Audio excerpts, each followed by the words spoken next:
get started today? Yes, sir. All right, so I know over the past couple months during the winter now and like early or late fall, we worked a lot on the like the punch shot or the knockdown shot. So we're gonna work on that again today, kind of see how that's gonna, help your golf game and some other ways that are gonna be also even more effective to hit the knockdown shot than just kind of the small adjustments that we're gonna make to your swing and that we've already talked about. Yeah. Some of the stuff that we're gonna focus on that I think is going to be really helpful is going to be more ball position-esque and a lot less worrying about what we're doing at the impact of the swing and with the setup, but more focusing on ball position and length of the swing. Gotcha. That's going to be the biggest thing that we're going to focus on today, so that way we can remove as many steps away from the process of actually hitting that shot to make it easier for you to pull off on the golf course and not feel like we have to focus on too much to where we were thinking a lot. And we don't want to do that. So before we get started, do you have any questions about the shot in general?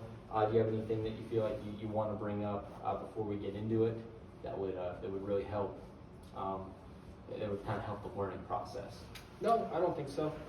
Just ball in the back of the stance, hands in front of the ball, and the thing that I think helped me the most was really pointing down that target line after I finished with the punch shot. Okay. Yeah.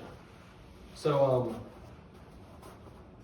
so you think using this shot, are you wanting to focus more on like how we're going to play this out on the golf course, or you want to kind of create this knockdown shot to be kind of like a secondary shot to use when we're not hitting it very well? What were you thinking about wanting to use with this shot moving forward? That way to kind of help with the lesson where we're going to go with this. Definitely both. I mean, it's definitely a more reliable swing than my normal one if I'm not hitting the ball well. In situations on the golf course, it will definitely help to have the shot.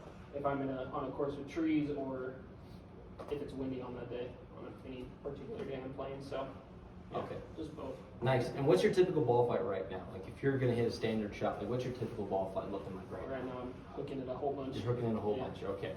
All right. So I think what this is going to do too is not that it's going to be great to use, on courses that run out a lot more or, obviously windy days. But this is a very condensed shot. This is something that's going to be a lot easier to control because we're not focusing so much on distance.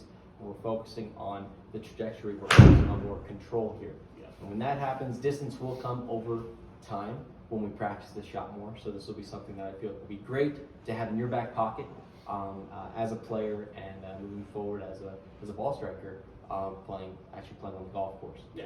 All right. Does that sound good? Any other questions before we get going? I think that's it. Awesome. Great. Perfect. I had